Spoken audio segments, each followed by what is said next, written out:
मानस सार सचित सप्तम सोपान उत्तर कांड से पाठ श्रवण किए हैं। भगवान श्री राम का उपदेश सुन रहे थे।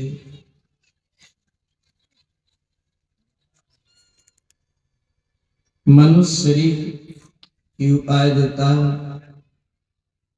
के बारे में सुन रहे थे।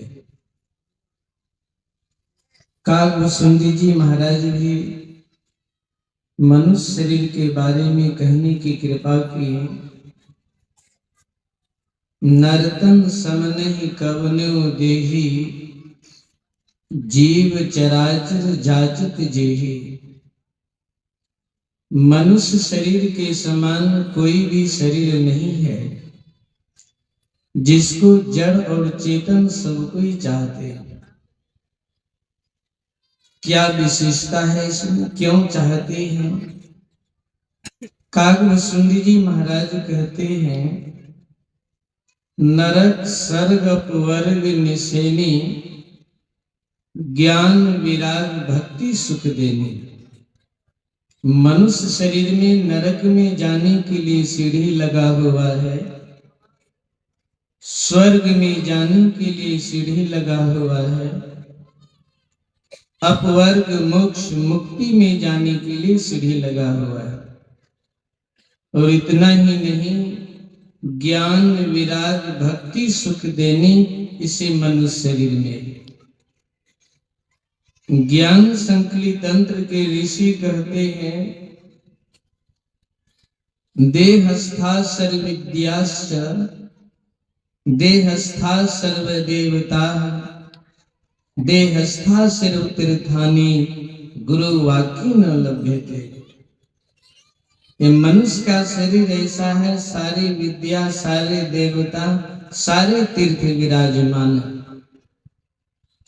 स्वामी विवेकानंद ने कहने की कृपा की, मनुष्य का मस्तिष्क अनंत ज्ञान का भंडार अछूर पुस्तकालय।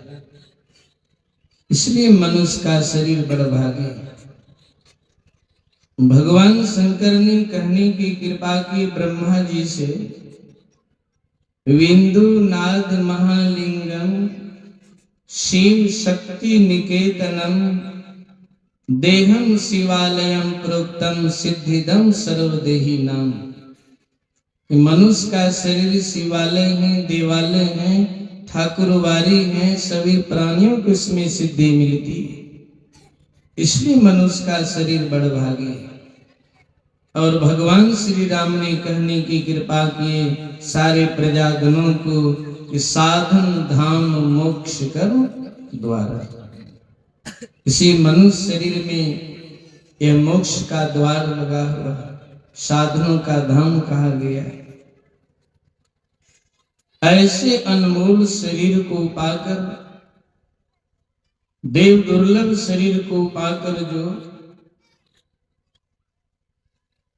उस ईश्वर परमात्मा का भक्ति भजन नहीं करते हैं, काव्यसुंदरी जी महाराज कहते हैं, सो तनु धरि हरि भज ही न जे नर हो ही विषय रत मंद मंद तर। जो ऐसे शरीर को पाकर हरि का भजन नहीं करते हैं, वे मंद बुद्धि के हैं, नीच से भी नीच। कांच किरिच बदलेते लेहि करते डार परस मन दे। वे कांच का टुकड़ा हाथ में लेते हैं और पारस मणि जिसमें योग्यता है, लोहा में सताने से सोना बन जाता है, ऐसे पारस मणि को फेंकते हैं। हाथ में क्या लेते हैं? कांच का टुकड़ा। जैसे मनुष्य शरीर को पाकर उस ईश्वर परमात्मा का भक्ति भजन नहीं करते। एक संत ने कहने की कृपा की, हरदम है तैयार तो पाप कमाने के लिए, कुछ तो समय निकालो हरि गुण गाने के लिए।